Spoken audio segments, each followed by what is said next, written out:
Trump having a talk with Putin about the Russia and Ukraine war. And he just posted today saying there's a good possibility of ending that horrible, bloody war. And it's funny how mainstream media likes to twist the narrative. For example, look at this clip right here with Elon Musk. Detractors, Mr. Musk. I have to what? Including a lot of Democrats. I have detractors? You do, sir. I don't believe it. Say that you're orchestrating a hostile takeover of government and doing it in a non-transparent way. What's your response to that criticism? Well, first of all, you couldn't ask for a stronger mandate from the public. The public voted, we have a majority of the public voting for President Trump. We won the House, we won the Senate. The people voted for major government reform. There should be no doubt about that. That was on the campaign. The president spoke about that at every rally. The people voted for major government reform, and that's what the people are going to get. They're going to get what they voted for.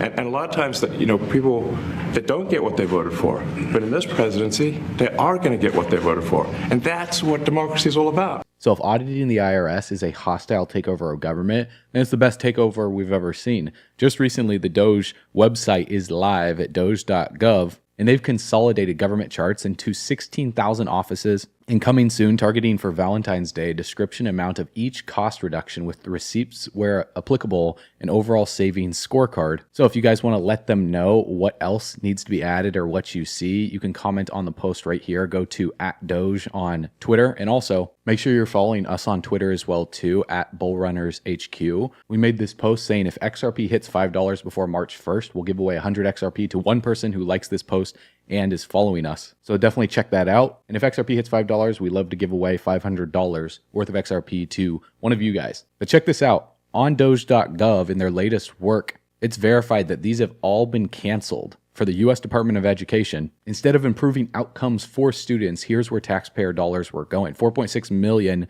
to coordinate Zoom and in-person meetings. $3 million went to a contract to write a report that showed that prior reports were not utilized by schools. EPA also canceled 3 DEI contracts, saving American taxpayers $45 million.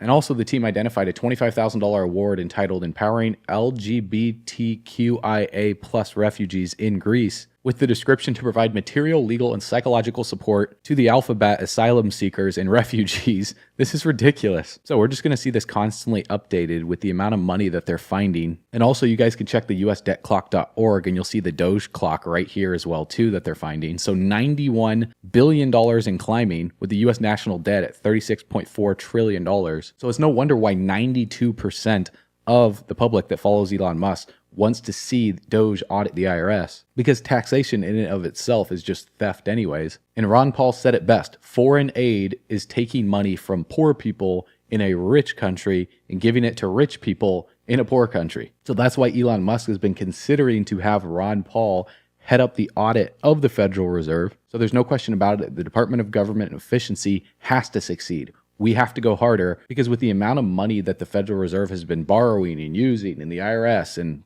everything that it's spending the money on over the last 6 months, you can see on this chart right here, federal government spending 6 MMA in red, and then the federal government receipts in green. They're not accounting for what they're using the money for. So if the federal government can't even get their books straight, what makes people think that they're going to be able to get the finances of the entire nation straight? So there's actually businesses that find government programs to be able to help you get money back in your pocket, because with the US national debt climbing up to $37 trillion next, there's a lot of money on the table for businesses. Now, this just in, India Prime Minister Modi arrived in Washington, D.C. for talks with President Trump. And also he sat down with Elon Musk. The discussions have been centered on strengthening collaboration in innovation, space exploration, artificial intelligence, sustainable development. So we're just going to see an expansion in deepening of cooperation in emerging technologies and entrepreneurship between India and the United States. Also, you guys remember this if you've been subscribed to the channel for a while. The launch of the e-rupee back in 2021 was posted here by Modi's account. He's got about 105 million followers, to make India a leader in fintech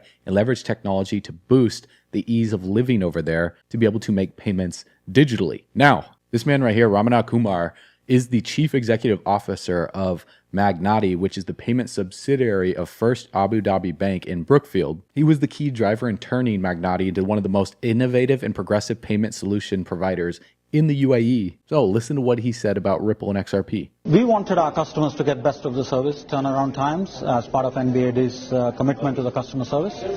So what we have done is we had our customers coming to us and asking us, saying how can we better these things in terms of turnaround time and how can we improve turnaround time. Today the payment takes anywhere from 1 day, 2 days, 3 days.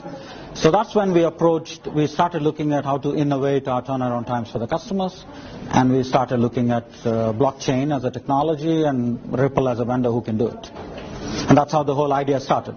Yes, the specific problem we focused on was initially we were looking at how to connect our branches. So we are present in so many countries, we have so many branches.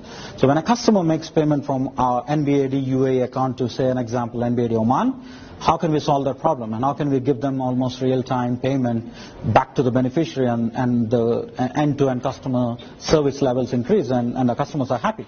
So that was the business case we picked up, looking at, and our compliance and all the stakeholders were very comfortable looking at internal branches and connecting the internal branches, and that's how we did our pilot. So we did some digging right here, and you guys can see over in India with Kotak Bank to accelerate cross-border remittances with Ripplenet. Right here you can say Xcurrent will enable Kotak to reduce the average time associated with remittance payments. Also right here, Lulu Exchange and Federal Bank enhance cross-border payments experience into India with Ripplenet on their website. At 3.5 million people, the UAE is home to the largest population of Indian migrants globally, making the UAE the top source of remittances for India. Lulu Exchange, a leading Abu Dhabi-based financial service provider, partnered with leading Indian private sector financial institution Federal Bank, along with Axis Bank, launching Ripple-powered instant payment service for retail and corporate customers. And because the SEC sued Ripple, well, Ripple has had to focus on serving customers around the world outside the US, with over 90% of the company's business outside the US. And now it's growing even more in the US, obviously, with Trump in office. But the Middle East and North Africa, the MENA region, is a key market for the company, with around 20% of all Ripplenet customers, such as SABB, Qatar National Bank, Lulu Financial Holdings, among many others. And over half of Ripple's MENA payment volume consists of cross-border payments,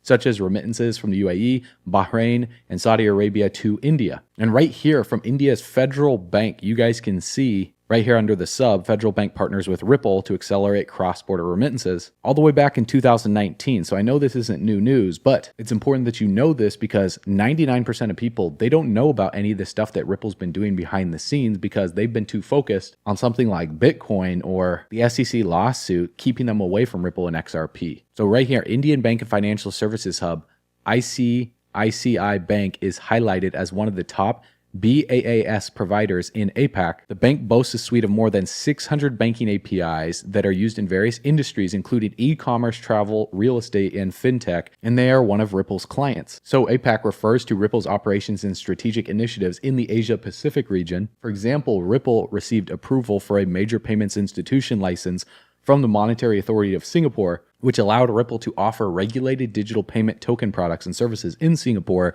that does a lot of business over in India as well too, along with other areas like Japan, South Korea. They had a joint venture with SBI Holdings in Japan known as SBI Ripple Asia, aimed at enhancing remittance and payment solutions using XRP, and Ripple's ODL on-demand liquidity service, which also uses XRP to provide instant liquidity for cross-border payments. So the audit of the IRS is just the tip of the iceberg that's happening here. All of this news is going to be unprecedented, not only for XRP guys, but for the whole crypto industry. So with Elon and Trump sitting down with India's prime minister, there's no coincidence while all around the same time, Donald Trump Jr. just followed Ripple on X. So they're cooking up something big behind the scenes. And obviously they're not going to tell the public because they're on non-disclosure agreements, which is why when people like Larry Fink, CEO of BlackRock, are asked questions like an XRP ETF, he says he can't talk about it. Not he's just not interested in it. He legally can't talk about it. So something's happening and it's obvious. You can read between the lines here. Look at this. U.S. stocks are pumping hard.